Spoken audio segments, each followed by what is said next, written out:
Bueno, hoy quiero hablar de un tema que es muy importante.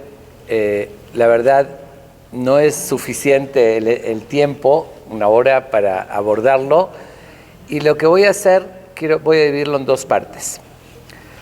Voy a hablar, la primera parte que vamos a hablar de Pesaj, obviamente, un poco sobre la filosofía de Pesaj y después sobre todos los mitos y realidades, ¿no?, de las reglas relacionadas con Pesaj.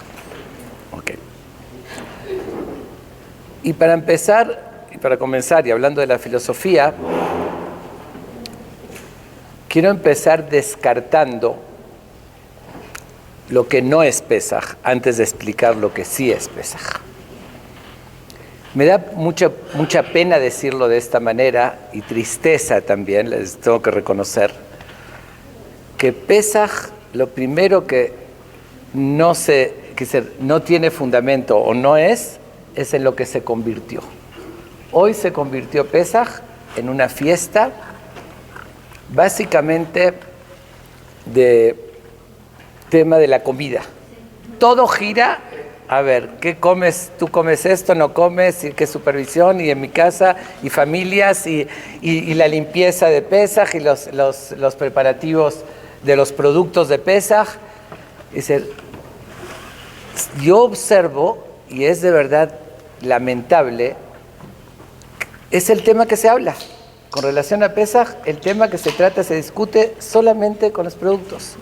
Pero vamos a tratar de entender, en primer lugar, qué significa en sí el comer matzá, no comer hametz. Primero tenemos que saber que la matzá y el maror, lo que comemos en el seder, es un medio,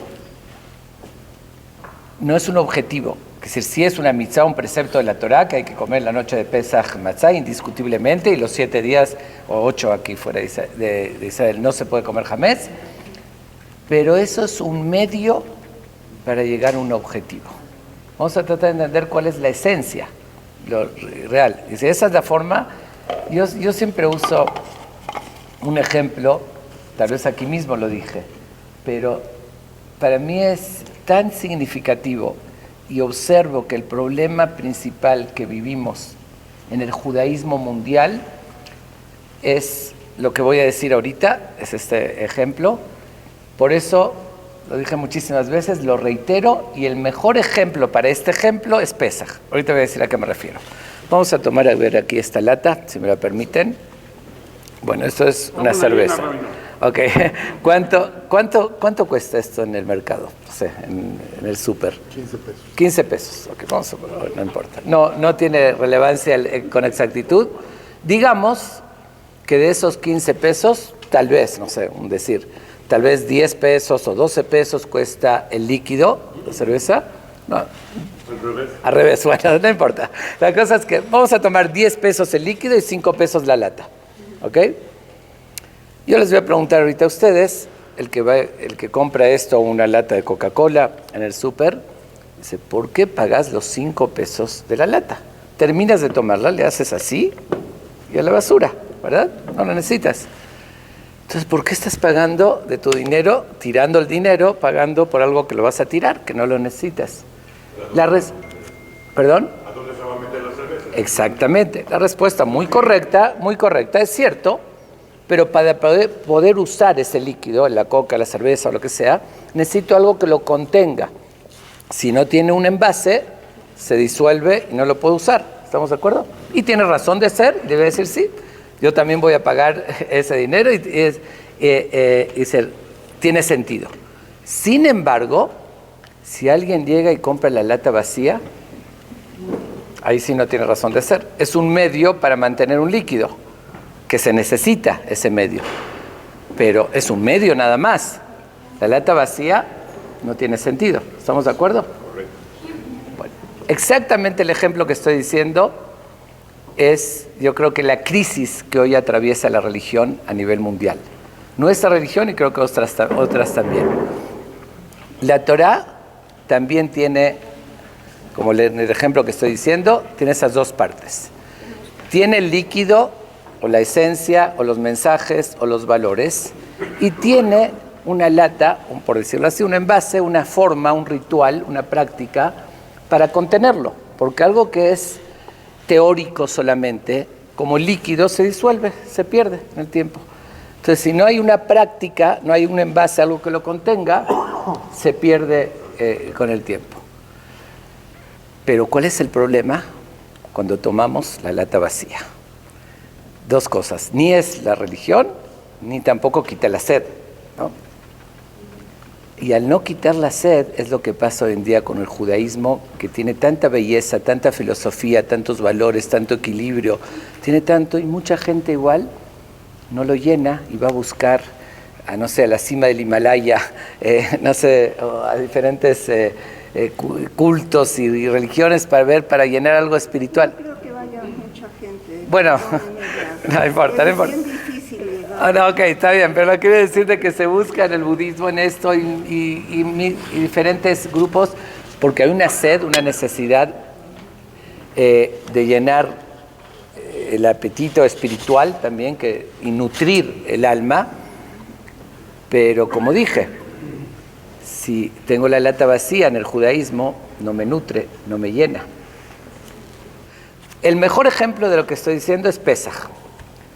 Pesaj es un mensaje y un precepto muy importante, y ahora te voy a explicar cuál es el contenido, pero si sería teórico, porque la Torah se preocupó de que lo que sucedió, nuestras raíces, cómo se formó nuestro pueblo, porque el relato de la salida de Egipto no fue simplemente una historia más como existe en la historia universal, de un pueblo que se rebeló y salió a la libertad y tuvo su independencia, ¿no? Me refiero a que así se podría tomar. Ahí se demostró de forma absoluta, Dios demostró al pueblo con hechos su existencia de una forma que no se podía cuestionar. Retó al faraón, a los egipcios, a sus brujos y demás, a ver si podían evitar o frenar, que él decía ser un dios también, el faraón y demás, y demostró tanto al pueblo judío como a los egipcios la existencia, como la demostró, alterando todas las leyes naturales. ¿Quién puede alterar todas las leyes naturales? El mismo que las creó. Prefiero que tener ese poder de alterarla, por eso mandó, porque realmente no eran necesarias 10 plagas, ni que se abra el mar y todo eso. Si en la misma Torah dice que Dios le endureció el corazón al faraón para que no los mande, podía, sin ninguna plaga, ablandarlo para que los mande de un principio, ¿no? No necesitaba ningún medio. Todo eso era necesario justamente para demostrar de forma absoluta y contundente su existencia. Por eso nosotros tenemos una gran ventaja, que nuestra religión no se basa en una fe ciega. Es decir, muchas creencias o religiones, o se preguntar a alguien que cree, oye, ¿por qué crees en eso? Porque así me transmitieron. ¿Pero cómo sabes que es cierto? Yo tengo fe. ¿Pero tienes alguna prueba? No. Creo ciegamente. ¿Y qué sucede el que no cree? Es el que exige una prueba, tú no perteneces. No puedes entrar a esta religión si no tienes esa fe. ¿En qué se basa el judaísmo? Por eso se da tanta importancia a la salida de Egipto. Se basa el judaísmo, como dije, en hechos. Es antes que la fe ciega. Y perdón, voy a hacer un paréntesis para adelantar la respuesta, porque ahorita estoy explicando la filosofía del... Obviamente que en el ejemplo creo que se entendió que el mensaje que ahorita estoy explicando de Pesaj es el líquido, la esencia, y el ceder y la matzá y el maror, todo eso es el envase, la forma para que no se pierda. Sería teórico, con el tiempo se dejaría de cumplir y no se transmitiría. Entonces se da una forma, un envase, ok, y por eso dije que es triste ver que hoy se tomó el envase y muchas veces ni es el envase, porque esta lata la pago porque mantiene esta cerveza, pero cuando ni es eso, cosas inventadas, ahí menos valor tiene. Pero ahorita vamos a regresar a eso. Yo te quiero explicar cuál es el líquido, cuál es la esencia de Pesaj, qué sí es y qué no es. Como dijimos, como lo titulamos, mitos y realidades. Vamos a ver cuál es la realidad primero de Pesaj. Entonces, decía, que nos basamos en pruebas concretas, que Dios le demostró en ese entonces su existencia, y cuando después, posteriormente, en el monte de Sinaí, se revela Dios al pueblo y oyen directamente de su voz, Anoji Hashem Elokeja, en primera persona, porque toda la Torá se habla que Dios le dice a Moshe, diles al pueblo de Israel, en tercera persona. Pero aquí directamente oyeron, yo soy vuestro Dios, Asherotzeticha Meres Misraim, que te liberé, que te saqué de Egipto. Lo Yeleja, lo Imagim, no tendrás otros dioses, etc. Aquí surge una pregunta evidente. Es por primera y única vez en la historia que un pueblo completo oyen directamente a Dios, no un profeta que se comunica con Dios, el pueblo entero. ¿Se imaginan lo que representaba ese evento, la emoción y la expectativa que había respecto a oír a Dios directamente? Se va a revelar. Esperaban, yo creo que algo mucho más. Cuando Dios se presentó, que les diga, no sé, les revele secretos de la existencia, o por lo menos presentarse como la lógica diría, yo soy el Dios, el creador del mundo, el que les di la vida, el dueño, el amo del universo, omnipotente, etc. ¿Y cómo se presenta? Yo soy Dios contando una historia que lo saqué de Egipto. Hizo muchas otras cosas. Dice, esa es una forma de presentarse, yo soy Dios que lo saqué de Egipto, como que no es muy entendible o lógico. No es lógico. Sí, la respuesta es muy sencilla. Dios sí podía presentarse, yo soy Dios, el amo del universo. Pero ¿qué les estaría exigiendo ahí al pueblo? Que tengan una fe ciega. Cualquiera se podría preguntar, ¿y cómo sé que Dios es el amo del universo? No me consta. Yo no puedo comprobar eso. Me están exigiendo fe ciega. Mañana otro me exige fe. ¿Cómo sé que esto es cierto y que no es cierto? Por eso Dios se presentó. Yo soy Dios que lo saqué de Egipto. Eso no era fe. Eso lo vivieron, lo presenciaron, vieron esa presencia exactamente. Esa fue manifestación.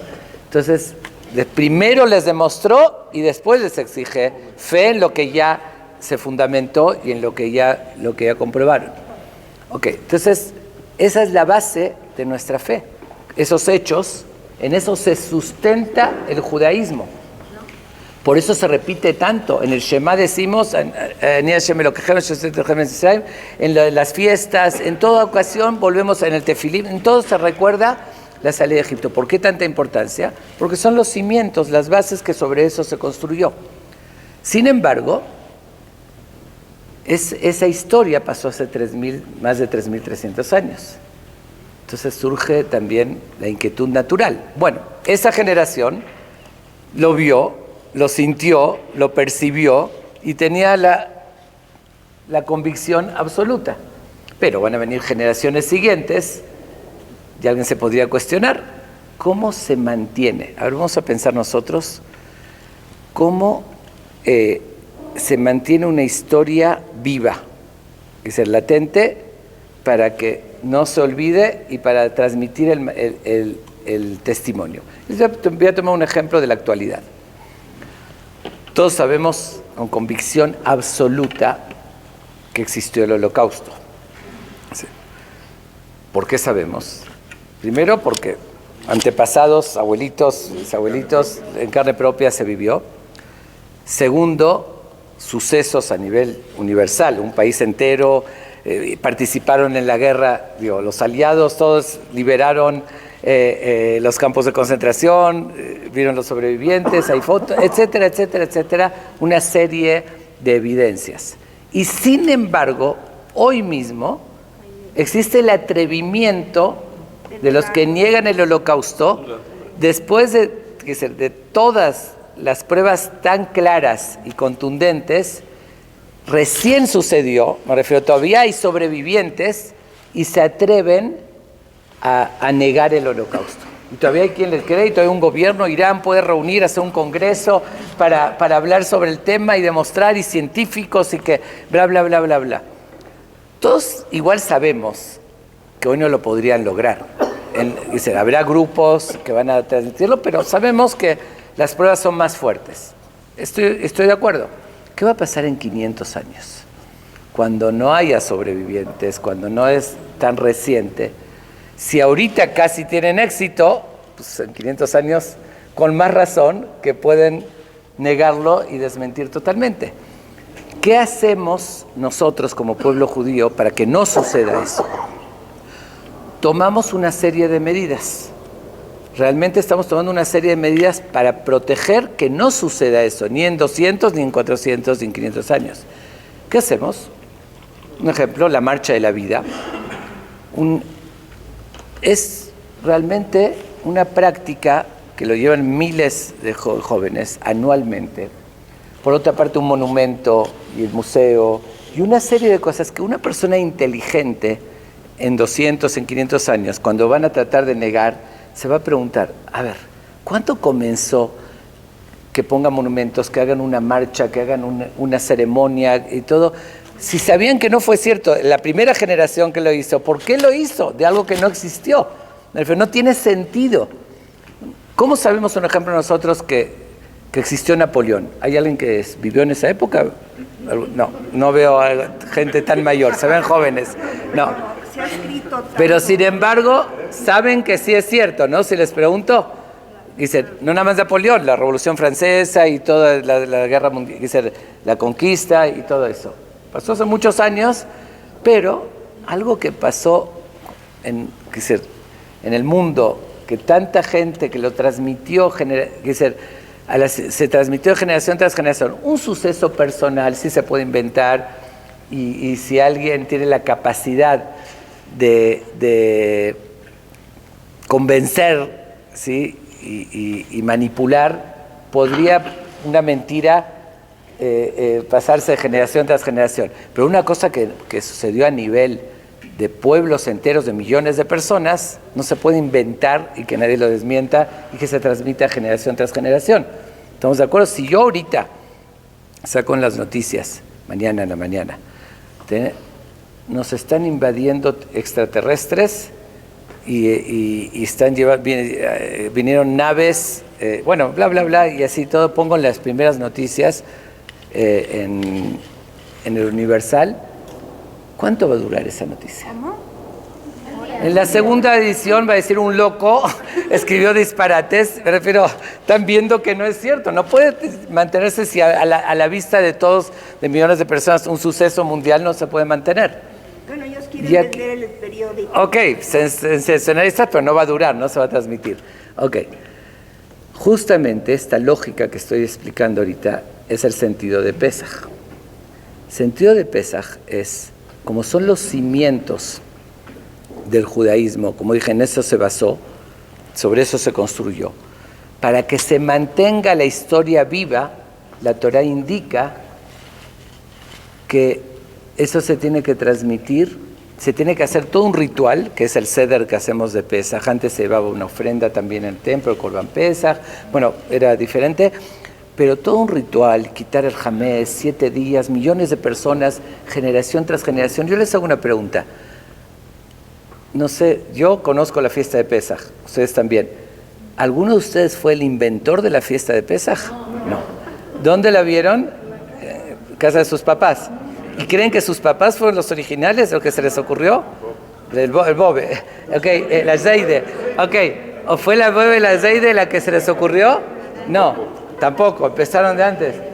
Ok, ¿cuándo comenzó de algo que no cabería millones de personas hacer tantos cambios y todo lo que implica esa festividad, de algo que no sucedió? Porque esto comenzó con la salida de Egipto, pero le hubiesen dicho, hagan esto para recordar, que si no pasó nada, no salimos, no, eso. No cabería que millones de personas hagan una acción y un ritual. Ese es el testimonio. Hay mitzvot, hay preceptos que se llaman eduyot, de testimonio. Nosotros mantenemos la historia viva, nos conectamos hace 3.300 años porque generación tras generación festejamos lo mismo y fue la prueba y el testimonio de esos sucesos y lo mantenemos vivo hasta ahorita. Por eso se reúne la familia. Por eso, ¿cuál es el mensaje de Pesaj? ¿Qué dice la Torá? Veigatale binja bayomahu. Cuidado, no lo dejes en el pasado, en el olvido.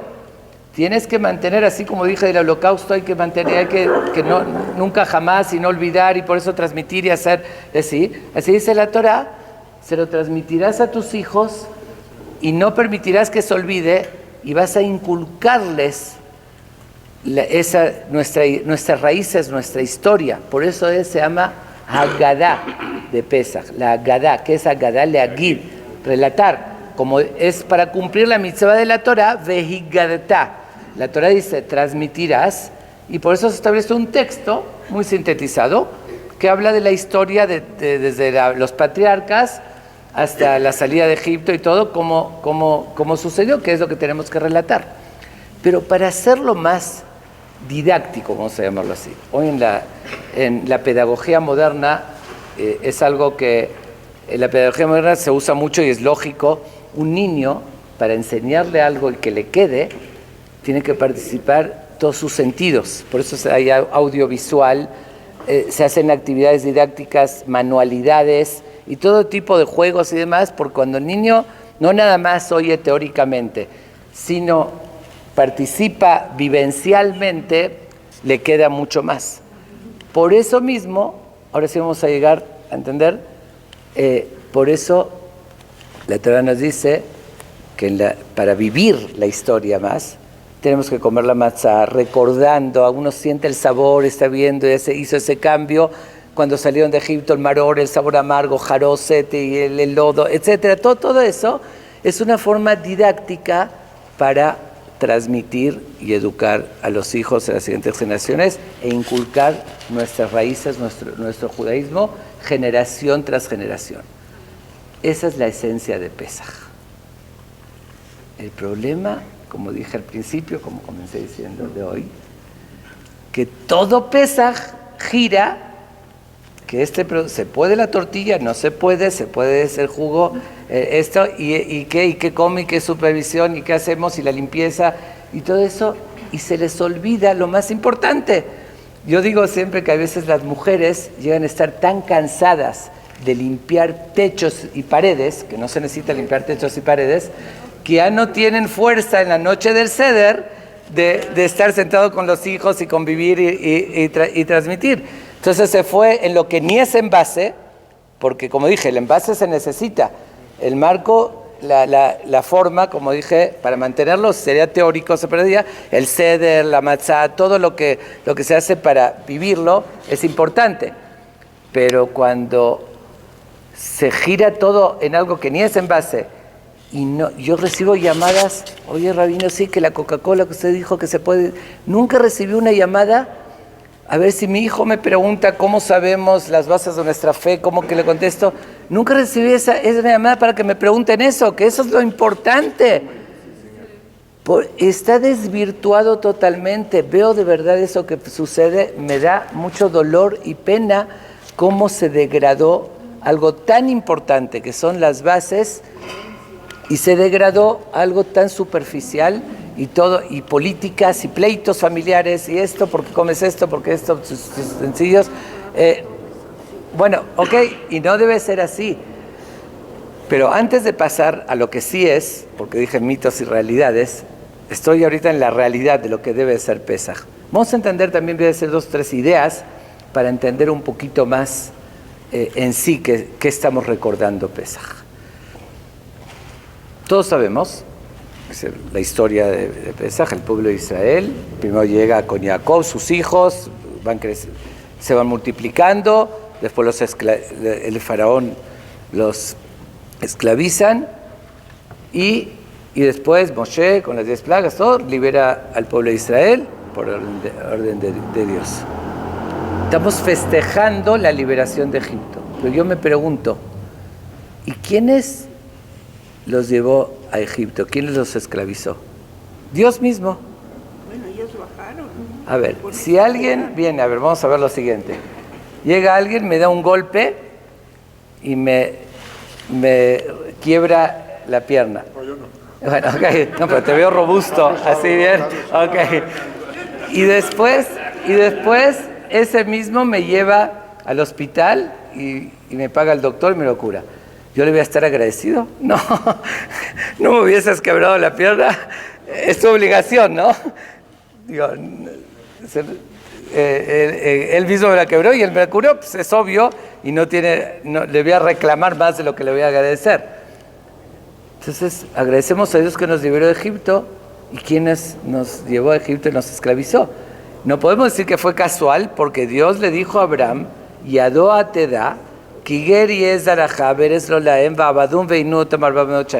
ya lo predijo, tu descendencia va a estar esclavos y después lo voy a liberar. Entonces, ¿qué tenemos que festejar o agradecer a Dios por eso mismo? Esa es una pregunta, porque hay que entender qué es Pesaj. Otra pregunta es, cuando Dios le dice a Abraham lo que va a suceder, llama mucho la atención que Abraham no reacciona. Abraham destacó por ser benévolo, misericordioso, con todos, con los ajenos, recibía a quien sea a su casa, recibió a 3 árabes que creía que eran árabes, con los ángeles, etc. ¿Y qué sucede cuando Dios le dice a Abraham, le notifica que iba a destruir Sodoma y Gomorra? ¿Quiénes eran Sodoma y Gomorra? Eran los más pervertidos. El concepto que se dice masoquismo, sadismo, viene, no quiero entrar ahorita en el tema para no desviarme, pero eran malvados, perversos, que condenaban a muerte a una persona que ayudaba a un pobre. Era algo, no tiene nada que ver con Abraham fuera de Lot, que igual iba a ser salvado. No eran familia, no eran descendencia, nada, y merecían ese castigo. Y Abraham, por su sentimiento de misericordia, empieza a implorar a Dios. Tal vez hay 50 personas justas, no tienes que perdonar a todos por eso. Dios dice, no hay. Tal vez hay 45, 40, 30, 20, 10. Cuando ya agotó todos los recursos, pues no le quedó otra. ¿Ok? Está bien, entendemos su sentimiento, su sensibilidad. Okay.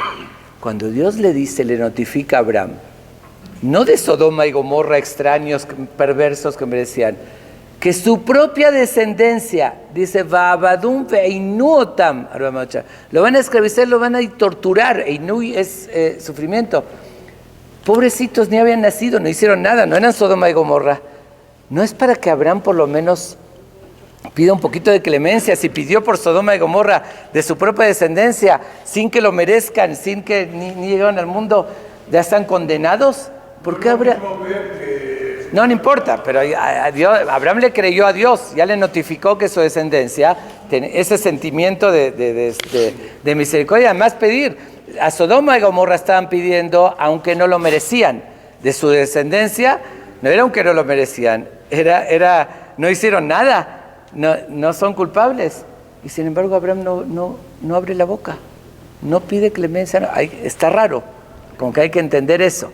Tenemos 2 preguntas, yo creo que muy fuertes, porque por una parte estamos agradeciendo a Dios que nos liberó mientras Él mismo nos mandó a esclavizar. Por otra parte le notifica a Abraham y Abraham lo acepta así tranquilamente esa noticia. La respuesta es a estas 2 preguntas.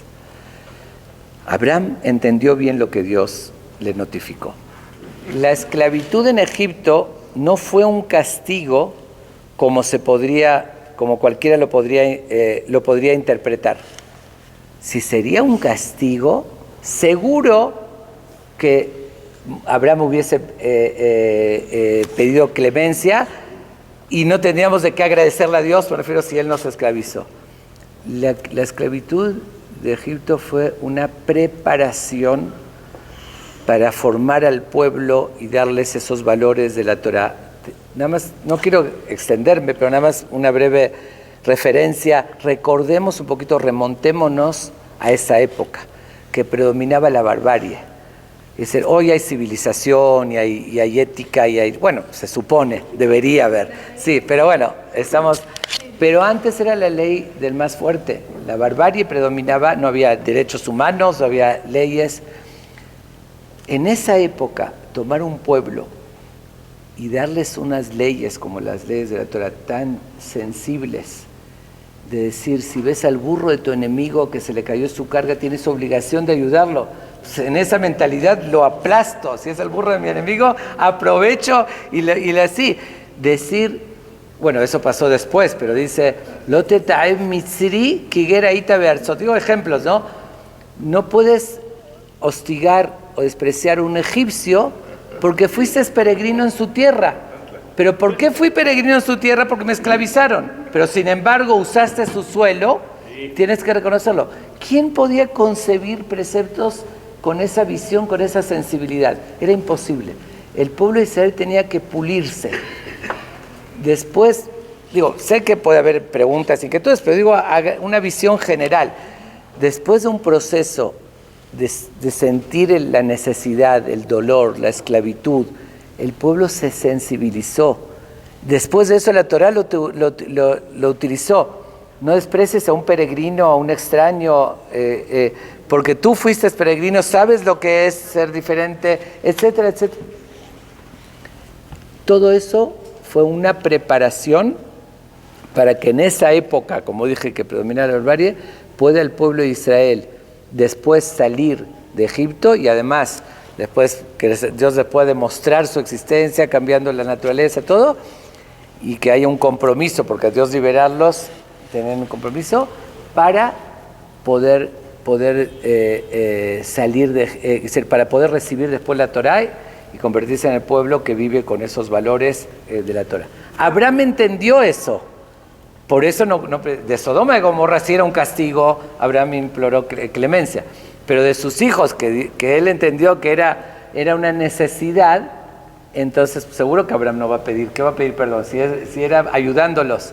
Por eso nosotros recordamos en Pesaj, agradecemos a Dios por la esclavitud y por la liberación. Por eso la matzá, que recordamos, representa las dos cosas. Cuando empezamos diciendo en la Gadá, Halachma Aniad y Ajaloba Tanaber Misraim, es el pan del pobre que comieron cuando eran esclavos, porque les daban de comer matzá, que era algo que se mantenía más tiempo en el estómago, más difícil de digerir. Pero también recordamos la liberación, que cuando salieron no tuvieron tiempo no tuvo tiempo de fermentar. Y ahorita les hago otra pregunta. Digo, de verdad, a mí me gusta analizar las cosas y hay cosas que la tomamos por hechos, pero si no se pone a pensar un poquito, de verdad llaman la atención. ¿Qué estamos recordando con la matzá? La explicación sencilla que dice en la Torá, que cuando estaban por salir no alcanzó a fermentar y quedó hecha matzá. Yo les hago una pregunta. ¿Qué? ¿Perdón? Había mitzvah de comer matzá esa parte, sí. Pero les hago una pregunta sencilla. ¿De verdad, por un detalle tan insignificante, yo lo llamo un accidente de cocina, cómo le salió la masa? ¿Qué me importa, perdón? Pero ¿qué tan relevante es si fermentó un poquito más o menos? Digo, eso tanto tenemos que recordar y todo relajo de la matzá, que por cierto se lo llama el pan del pobre, hoy es el pan que deja pobre, al que la compra, ¿eh? Digo, bueno. Entonces, esa es una pregunta, ¿qué tanta importancia tiene? Y dos, ¿por qué sucedió ese accidente de cocina? ¿No tenía por qué suceder? Estuvieron un año conscientes de que se van a liberar. Las plagas tardaron más o menos un año. Moshe no les puede decir, por lo menos con tiempo para que preparen un pan decente, pero se iban al desierto. ¿Por qué no les dice, por qué no les avisó con más tiempo para que preparen y que no pase ese accidente? Se iban al desierto millones de personas, hombres, mujeres, niños. Entonces, la respuesta es a esta pregunta, y lo que estamos recordando con la matzá, porque también hay que entenderlo, tenemos en todas las fiestas la versión kinder, y por otra parte aquí veo que hay adultos, no podemos fomentar solamente la versión kinder, ¿no? Pues sí, la versión kinder es por eso, pero vamos a entender un poquito más qué sucedió con la matzá. Y como lo dijo, también la matzá, Dios les dijo que coman la matzá antes de salir. Con el sacrificio de Pesaj, al matzot umrorim yohelú, lo tenían que comer con matzah maror. Entonces, ¿qué está recordando que no alcanzó? Si antes de salir ya tenían que comer. Y por otra parte, ¿por qué se llama Pesaj? ¿Por qué se llama Pesaj? ¿Qué? Pasaj. Sí, en inglés está perfecto la definición Passover, ¿sí? Pasar sobre, que es la palabra exacta. Pesaj es porque brincó. ¿Qué brincó? Las casas de la muerte de los primogénitos porque pintaron con la sangre. Digo, todos se preguntan lo mismo, ¿no? Dios necesitaba que le pinten así, digo, es ridículo. Entonces, estamos haciendo Pesaj, Matzah y Maror, recordando que sí, es de algo innecesario, por otra parte, de algo irrelevante como la matzá, y por otra parte ya la comemos antes, como que hay muchas preguntas que los hijos pueden hacer y nosotros nos podemos hacer, que esto es lo que hay que prepararse para Pesaj, esto es lo que hay que transmitir y entender. Ok. Como dije, que era una preparación. La preparación fue en las cualidades, en sensibilizarse, en aprender lo que es la necesidad del dolor, y por otra parte, las bases de la fe, porque Dios lo demostró para preparar para salir de Egipto. Antes de salir, después de toda la preparación, Dios le hizo un examen. Así como preparas a alguien un estudio para una carrera, cuando ya está listo, le haces un examen a ver si aprendió, si las lecciones le aprendieron. El pueblo de Israel pasó un examen. ¿Cuál fue el examen? Una, de pintar las puertas. ¿Por qué fue un examen? Porque es sabido que el animal que sacrificaron era el ídolo de los egipcios. El Dios, sí, bueno, Dios. Miren, simplemente lo vamos a ver hoy en día. Antes eran más fanáticos que hoy, pero ahí están las caricaturas de Mahoma, que ya leyeron las noticias hace más de un año, cuando pintaron esas caricaturas. ¿Sí conocen eso de Mahoma? Ok, todo lo que provocó en el mundo musulmán, nada más por pintar unas caricaturas y no en el país donde es. Imagínense, en la Meca, llega alguien y quema la Meca. ¿Cómo? ¿No sale vivo? No llega, pero no llega a la esquina, ¿no? En el país de ellos. Estaban en Egipto, dentro de Egipto, agarran el ídolo de ellos y lo matan frente a ellos. ¿Cuál es la reacción natural? Digo, obviamente de que era suicidarse hacer eso. ¿Estamos de acuerdo? Todavía no estaban libres, todavía eran esclavos, todavía estaban... justamente ese fue el primer examen. A ver, si ya tienes fe absoluta en Dios que te lo está ordenando, que no tienes que tener miedo del juicio, estás dispuesto públicamente, con la sangre, ponerlo en los marcos en lugares más notorios. Y hacer eso, quiere decir que pasaste el examen, quiere decir que las lecciones, no es porque Dios necesitaba ver la sangre para reconocer, obviamente que no necesitaba, era ver quién tenía esa fe y quién le sirvió toda la lección que Dios entendió. Lo mismo la matzá era otra parte del examen. Miren, si hoy vamos un fin de semana a Cuernavaca, está lleno de súper en Cuernavaca, lleno de, todo civilizado, y uno se lleva la cajuela llena de comida y de cosas para el fin de semana. Imagínense el desierto, por eso le dice la palabra, no hay nada, desértico. Hombres, mujeres, niños. No hay Superama, ni mucho menos en el desierto. Y no hay helicópteros para surtir y así. Justamente la pregunta que hice, ¿por qué le avisé al otro momento y por qué ni alcanzaron? Esa era otra parte del examen. A ver, si el que no alcanzaron ni a que fermente el pan, ¿qué demostró? Que no se llevaron comida, nada más estas galletas. Irse al desierto con eso solamente era suicidarse. Y era lo mismo, a ver si sirvió la lección y ya creó en Dios. Pero no solamente eso, porque eso está correcto, lo que simboliza el salir, no nada más el accidente de cocina, sino lo que había detrás. Pero ellos no quitaron el jamés. ¿Por qué tenemos que quitar todo el jamés? Me refiero, ahí prepararon la matzá, ¿recordaron? Pero ¿por qué no se nos indica? Ellos no se pusieron a hacer eso. Quitar el jamés tenía también el simbolismo, la matzá. De hecho, Pesaj, Matzá y Maror tenía otro examen, otro mensaje. Por eso lo comieron antes, que preguntamos también si es recordar lo que pasó, porque se les indicó comerlo antes. Cada una de esas cosas representa las cualidades que tenían que prepararse. Como dijimos, toda esa esclavitud fue para pulir sus cualidades, su cualidad humana, para poder ser dignos de recibir la Torah. Todos saben ese simbolismo, ¿no? La matzá, ¿qué representa la matzá? ¿Perdón? Humildad, autenticidad, porque tienes harina y agua, le echas, ¿cómo se llama? ¿Qué? Y se le echas levadura, lo dejas fermentar y es bluff. No es lo que verdaderamente es. La matzá es lo que pusiste, es lo que te dio. Lo que es falsedad, bluff, es obviamente soberbia, orgullo.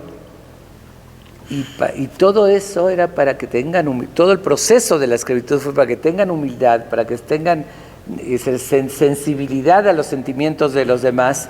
Por eso tenían que comerlo antes. La matzá, el Pesaj también representaba, ¿qué dice la Torah?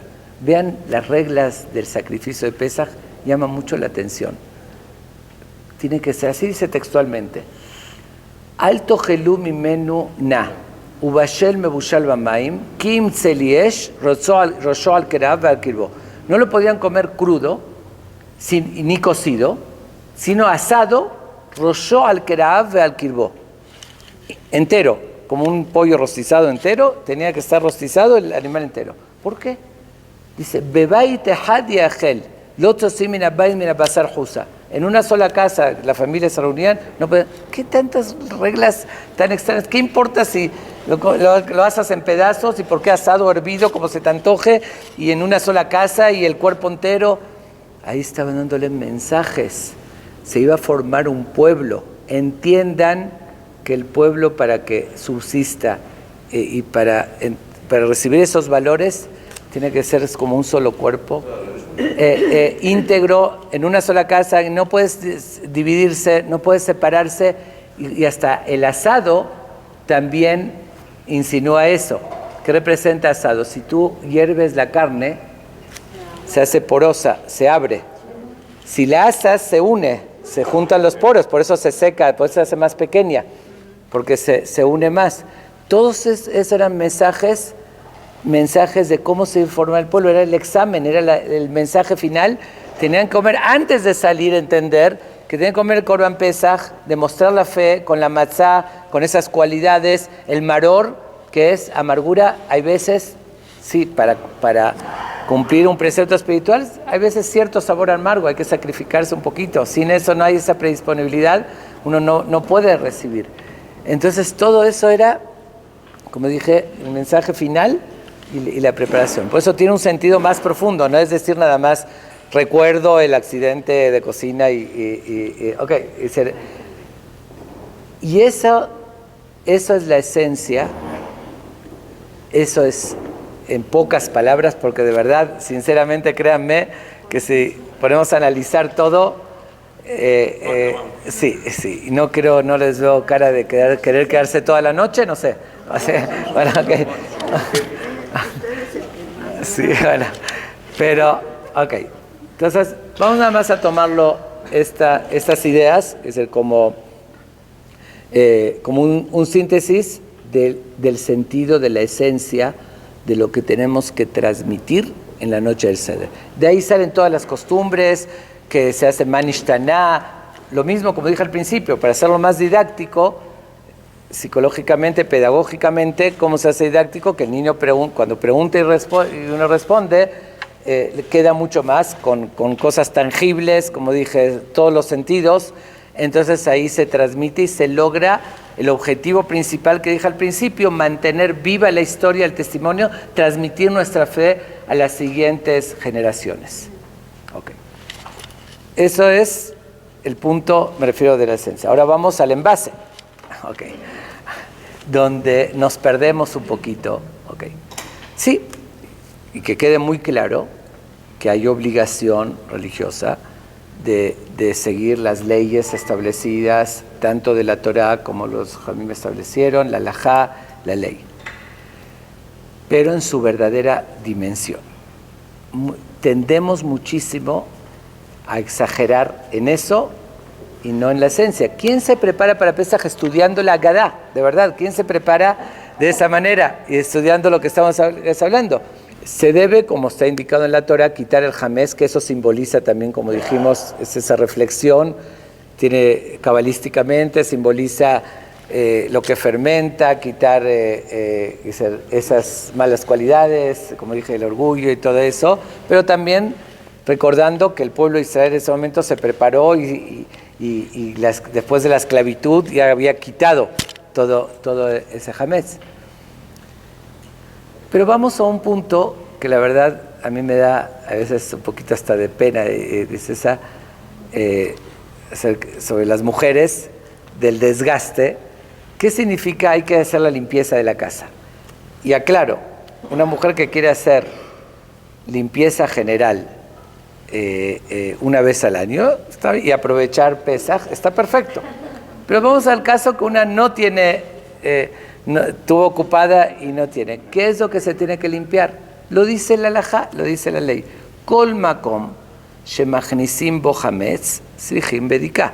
Cuando se habla bedika, revisar la bedika hametz que se hace una noche antes, es el examen de lo que uno limpió.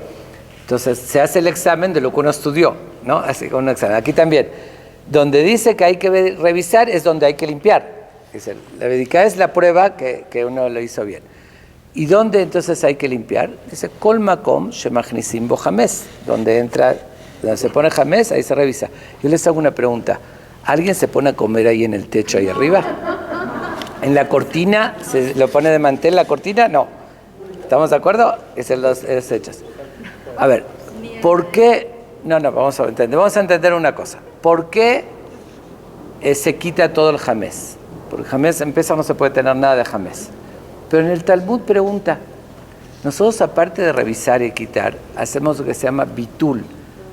Kal hamirá, cuando cancelamos con una declaración, decimos Kal hamirá de kabishuti, todo hametz que hay en propiedad, libtil belevea kafara, ya que quede nulo como el polvo, ya no le doy validez. Al no darle validez según la halajá, ya no se considera que tengo hametz en Pesaj, porque en Pesaj, aparte de la prohibición de comer hametz, está prohibido tener en la propiedad hametz. Uno no puede tener un hametz, no nada más en su casa, ser suyo. Si está en un barco, viene de China, importé hametz, tampoco, me refiero, es mi hametz, sí, está prohibido, que es valiera y valimatze, que es las prohibiciones de la Torah, que no puede ser mío, ni en mi propiedad, ni que me pertenezca, aunque esté en otro lugar. Entonces eso es importante saber. Si uno tiene, como decir, en Estados Unidos tiene una bodega y tiene hametz, aunque sea una bodega de otro, pero es su hametz, o como dije, aunque venga el barco en alta mar, igual estaría transgrediendo esa prohibición. Está bien. Para no tener hametz en mi casa, preguntan en el Talmud, si ya lo estás cancelando, ¿para qué necesitas limpiar? Si es que hay por ahí, ya lo cancelé, ya no tiene. ¿Cuál es la respuesta a esta pregunta? Responde el Talmud. Dice, Shema imatze guluskay yafa. Bueno, voy a decir, dice, es cierto, yo ya lo cancelé, pero estoy en la mitad de Pesaj y uno está todo el año, tienes una oblea, una galleta, uno está acostumbrado. Estás en la mitad de Pesaj, abres un cajón, justo ahí hay un chocolate, una oblea, y te la comes instintivamente para evitar ese accidente, por decir, porque no es algo tarefa, así que uno no está acostumbrado, que nunca lo come, es algo que todo el año está familiarizado, fácilmente. Entonces, Shema y Matzeh Gluskay Yafa, encuentra una galleta rica y se le va a olvidar y la va a comer. Ok, de verdad, vamos a ser sinceros. Y no vengo a restarle importancia, pero denle importancia a lo que tiene, y yo digo que hay que concentrarse más en lo más importante, y no toda la energía en lo menos importante. Ahí abajito también, que limpiar y fregar es así. ¿Creen que hay una migajita que uno se le va a olvidar y va a comer? Es una gluskay yafa. ¿Estamos de acuerdo? La verdad es que en el tiempo del Talmud, el Talmud trae ejemplos.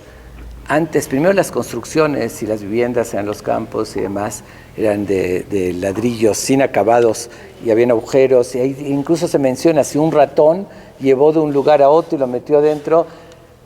Hoy no comemos de lo que un ratón llevó, ¿no? Además de que no es la misma vivienda, pero bueno, igual está la regla donde en la práctica tenemos hametz, uno tiene que limpiar todo y quitar todo absolutamente. Pero lo que veo yo personalmente, ayer lo comentaba también en una clase, yo cuando de niño, tampoco no había estudiado lo que hoy estudié, y también la tradición, lo que me enseñaron en casa de mi papá, en paz descanse, tenía un librero bastante grande y yo era el encargado de limpiar los libros. Creo que más o menos empezaba un mes antes y libro por libro, de cada hoja con un cepillo iba haciendo así. ¿Se imaginan todo el librero? Y hay gente que lo hace también, ok, respetable, pero no hay ninguna necesidad. ¿Sí le daba tiempo en un mes? Bueno, sí. Si hoy tendría mi librero de mi casa hacerlo, ya no estaría aquí todo el año, estaría para el siguiente Pesaj, si tendría que hacer. No, pero muchos creen, ay, pero es mejor por si acaso, mejor ese tiempo dedícalo a estudiar algo de Torah, a estudiar lo que es Pesaj, la esencia, a estudiar la Haggadah. Y tiene más sentido, te vas a la esencia de algo que no es necesario. No me molesta a mí si ustedes lo hacen o no, pero yo vengo a dar la información correcta. Sí, se limpia la casa, la cocina, donde los niños pueden llevar los cajones, todas las cosas de uno en el casillero, en la bolsa a veces de los niños, la mochila, todas esas cosas. Como lo dice la halajá, kol makom shemachnisim bo hametz. Todos los lugares que puede haber hametz, ahí sí. Pero como dije, limpiar todos techos y eso, que la terraza y donde no cabe, no hay necesidad de desgastarse en algo innecesario. Y no, uno dice, pero es mejor. No es mejor. Dice, algo, no hay necesidad. Y dices, pero igual, mejor lo hago. Hace eso para algo más importante. Dedica ese tiempo, como dije, para algo de verdad que es importante en Pesaj. Ok. Eso es en la limpieza. Después, en todo lo que se relaciona con los productos y todo eso. Hay reglas. Primero que todo, vamos a ver qué es Hametz. ¿Ok? Ayer di una clase con los sefaradim, es mucho más sencillo. Aquí en los ashkenazim tiene reglas mucho más estrictas en Pesaj, que será ser mucho más jumbra, que ser más... pero igual, vamos a entender las cosas como realmente son. ¿Ok? ¿Qué es Hametz? Muy bien, están viendo, aquí tienen un buen rabino, no puedo, ya está, pero sí, mucha gente cree, Hametz son 5 granos, trigo, cebada, centeno, avena y espelta. Cuando, no, esos granos que sean Hametz, los granos no son Hametz, la matzá la comemos del trigo. Cuando se fermentan, de dos maneras, se dice, o que se las mojó, se hizo harina, se mojó y se dejó, por eso son 18 minutos el cálculo, que no se debe dejar más de 18 minutos inactivos, se dejó más de ese tiempo, se fermenta sola, o se le puso levadura y provoca la fermentación, que es como hacemos el pan. Realmente de la Torah, fuera de esos 5 granos fermentados y en la levadura en sí, que es el medio de fermentación, como dice Seor, no hay nada que sea Hametz, nada. Ok, ya me van a preguntar, bueno, ¿por qué no comemos maíz y por qué 1000 cosas? Pero primero que todo vamos a entender el origen y después vamos a por qué se desarrollaron diferentes cosas. La Torah, solamente el Hametz son 5 granos fermentados, eso se considera Hametz. O algo que está mezclado con algo de esos 5 granos, con una harina fermentada y demás. Si tiene una mezcla, aunque eso en sí no es Hametz, pero como tiene parte... Eso, ok. Por ser que el Hametz es algo tan común, me refiero, lo usamos todo el año, todo el tiempo, en la mayoría de los productos hay harinas, hay cosas de Hametz. Entonces, se pusieron muchas reglas muy estrictas para no llegar a confundir y caer. Para los ashkenazim de verdad es muy complicado. Se la hicieron de verdad muy complicada porque pusieron que todos los granos, hay 3 razones, pero la más conocida que dice todos los que son, perdón, ¿qué? No, leguminosas y todos los granos que se inflan y después le agregaron otras cosas, semillas y demás. Una porque en ese entonces también no había mucho conocimiento y si veían cocinar una cosa van a creer que el otro grano también se puede. Otra porque las granjas en los campos la gente no era tan industrial como hoy en día, la gente tenía una granja, cosechaba un poquito de trigo, un poquito de arroz, un poco de X, lo llevaba al mercado, pero se mezclaban los granos cuando se ponía a cocinar el arroz, había algún grano mezclado así, se inflaba y se hacía todo jamés.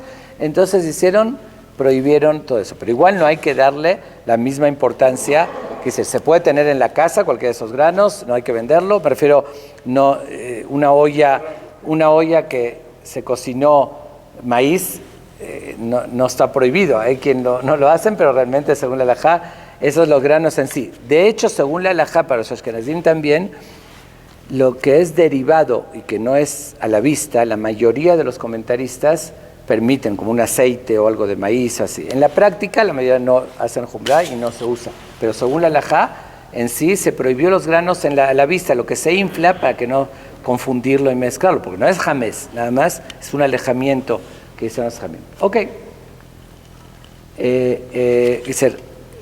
Se hace bastante difícil con eso para ustedes, pero hay muchas cosas que van más allá todavía. Ya bastante de lo que se prohibió y los alejamientos. Pero hay muchas cosas que es por ignorancia total. Les voy a decir un ejemplo. Yo cuando entré a la comunidad de Monte Sinai, sí, un ejemplo muy notorio, veo que no comen queso, pero busco, no hay ninguna fuente. Todavía de leche, algunos dicen que la vaca, pero de queso, si toman leche, no hay razón de queso, no. Empiezo a investigar por qué no comen queso, y no nada más queso, vinagre tampoco toman, y otras, ¿qué? Ahí sí, ahí voy al hummus. ¿Cómo se llama? ¿Por qué? Pregunto por qué, y descubro que porque el queso, ¿cómo se hace? Tiene que fermentar la leche. Entonces, lo que se fermenta no se puede, el vinagre también se fermenta. Pero ahí está el error, no todo lo que se fermenta no se puede. Si sería así, y si uno lo mantiene esa idea y dice, no, porque fermentó no se puede, va a estar el hijo en la noche del Seder, le va a preguntar al papá, oye papá, ¿por qué no podemos comer queso? Porque fermentó la leche. ¿Y por qué estamos tomando el vino? ¿Cómo se hace el vino? Tiene que fermentar la uva. No va a haber respuesta, porque no hay respuesta, no hay lógica en eso, realmente no es lo que fermenta, nada más los 5 granos que fermentan. Y para ustedes, yo creo que no se debería prohibir comer el hummus, porque es hummus, jamés. No sé. Ok, porque, no, pero lo digo en chiste, pero en cuestión lingüística, muchos no comen, garbanzo, en árabe se llama hummus. Entonces suena hummus a jamés. Pero yo se los digo, cómanselo en español, no se lo coman en árabe. Ok. De todos modos, vuelvo a repetir, después se entra en los problemas de este producto, que hay reglas, que como dije, que una lata y discusión y pleitos, tenemos que entender. Hay lo que se llama la halajá, que hay que respetarla. Una jumbrá, si uno la quiere hacer, jumbrá que es más, ¿sí?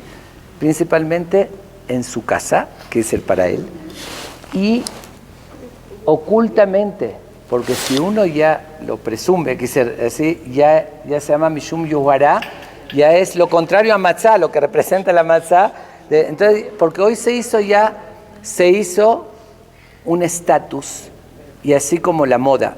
Por otra parte, el Pesaj no es yo como esto, yo no como esto. Si uno quiere hacer algo más estricto, discretamente, hazlo de verdad, auténticamente, si es que tiene sentido, ¿no? Porque yo lo vi con mis ojos, no es una mencionería, lo vi de verdad, lo estoy hablando de en serio, no es chiste. Venden en tiendas kasher le Pesaj papel de baño kasher le Pesaj. Se los puedo, no, lo podría jurar que ya lo vi. Entonces, uno va a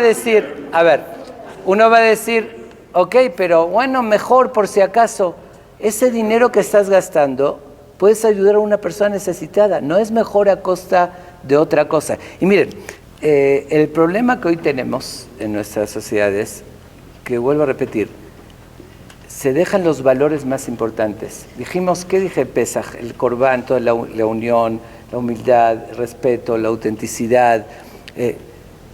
Esos valores se dejan de lado por un detalle que ni tiene fundamento de la halajá, y hay uno entonces se presume y se pelea y, todo, y no hay desunión, todo lo contrario a los valores. Hay que entender el parámetro. De vuelta, no estoy contra que alguien haga de más si quiere que haga todo, pero poniéndolo en su verdadera dimensión. Les voy a leer un ejemplo. Todos oyeron hablar de Ramoshe Feinstein, sí, que fue en Estados Unidos en el último siglo indiscutiblemente el posek de la halajá, el que determina la halajá más importante.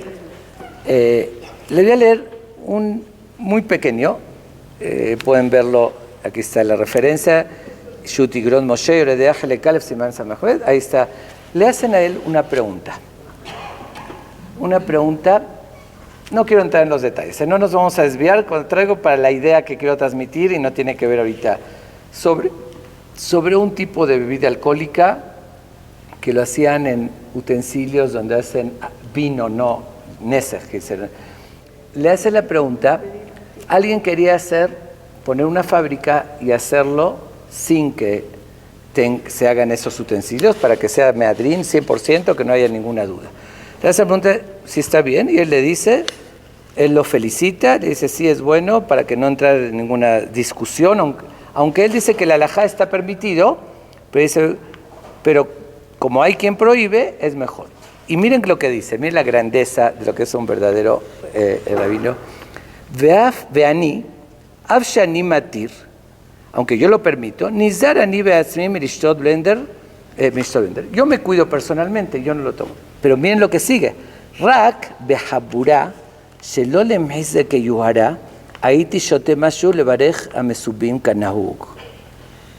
Si yo me encuentro en una boda, en un evento, con otras personas, sirven eso, aunque yo en mi casa no lo tomo, pero para no mostrar que soy más o hacer sentir mal a los demás, ahí sí lo tomo. No es que estaré, según la hay jumbra, como es mejor no hacerlo. Pero miren su comportamiento, no a costa de que todos toman y yo no, yo soy mejor o tú estás mal, se siente mal el otro. Esa es grandeza, ese es entendimiento, lo que de verdad son valores. Por eso digo, si uno quiere hacer una jumbra en Pesaj, que no como este producto, aunque no tiene nada, ¿sí? Pero no pelearse con la familia y no avergonzando al otro, eso sí, y pasa muchísimo. Por eso digo, hay que ubicar las cosas en su verdadera dimensión y entender lo que es la halajá, lo que es la prohibición, que hay que respetarlo, y lo que se hizo hoy, la política y lo que va a ser más allá. Ahora, les voy a decir algo muy importante también, porque mucha gente confunde y cree que es solamente mejor cuando uno hace de más. No siempre es mejor, porque hay que tomar en cuenta muchos factores. Hay veces es a costa de otros, hay veces es el fondo, es renegar en las unas fuentes talmúdicas. Miren lo que dice, traje fuentes, digo, es para un estudio más profundo, pero bueno, lo que dice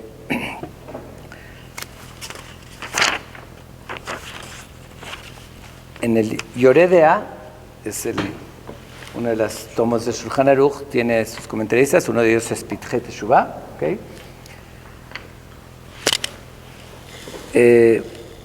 Dice, Shub Raiti, bueno, no importa, de Misherotze leachmir, linogi surba davar, shelo matzinu, shehmiru emorae, uno que quiere hacer una jumbra, que hacer de más, y considerarlo prohibido algo que nuestros emoraim, los escribieron en el Talmud, no hicieron jumbra, kegon, mashenit batel beshishim o beklisheni.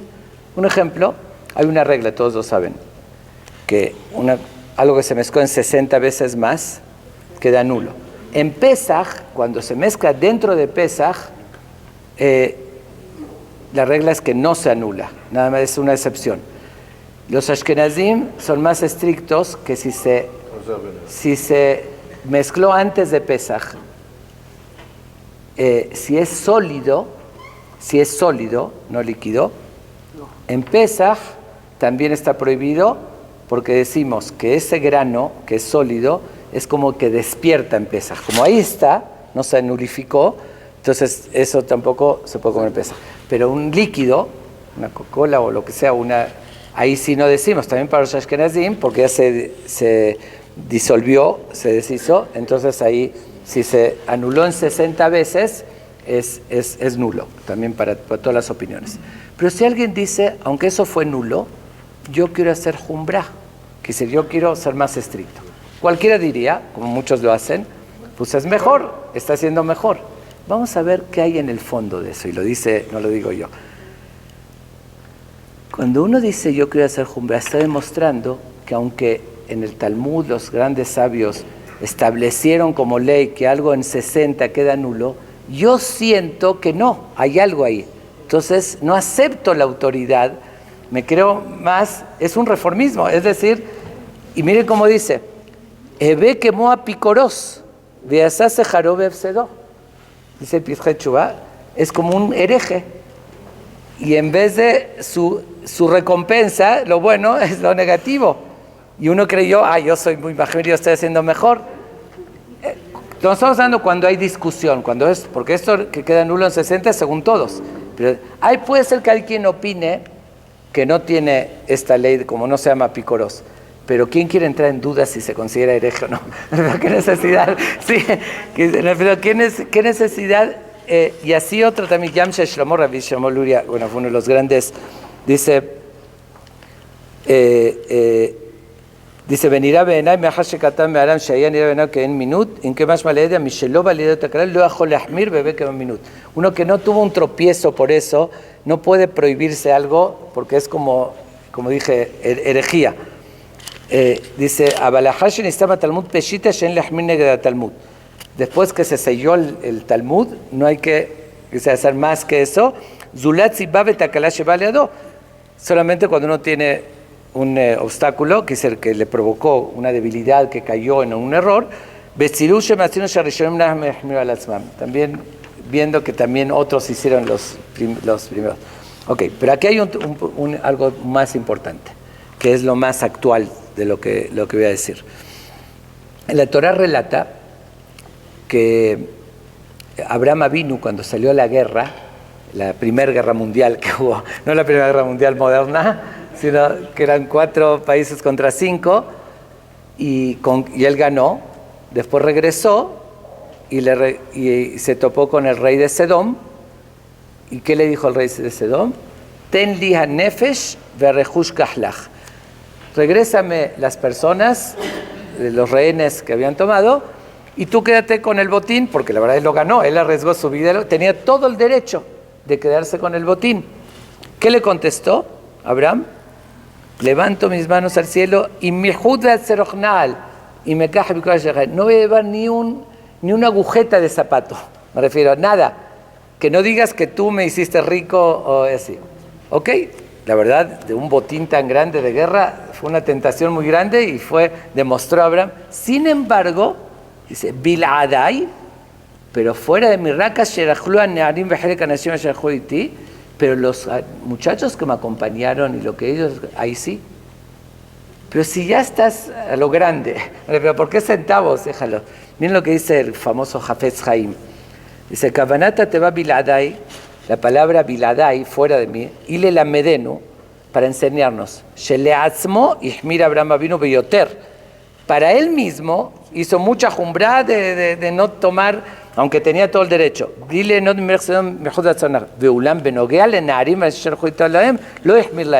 pero no hizo jumbrá de más a costa de los demás.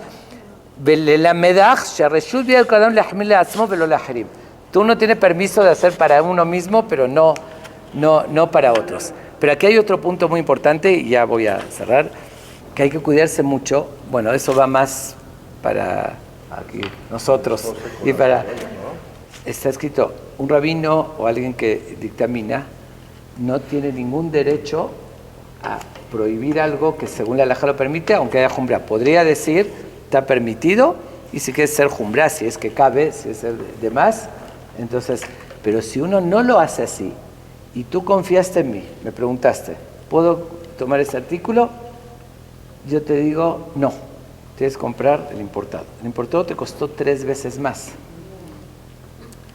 Se considera según muchas opiniones, como si yo le robé, porque él confió en mí, y lo hizo en base a eso, y ahí ni el día de Kippur me perdona, porque no le regresé el dinero y no le pedí perdón. Y es pecado a Dios y al prójimo. Entonces hay que cuidarse porque está muy de moda, hay veces de que el que más prohíbe es más santo. Me refiero, no, no, lo que digo de que obviamente que hay que basarse en la halajá, pero para lo demás, si uno quiere hacer lo que quiera, con su esfuerzo, me refiero con su dinero y sacrificio, pero no a costa de los demás, y se puede caer en algo tan delicado.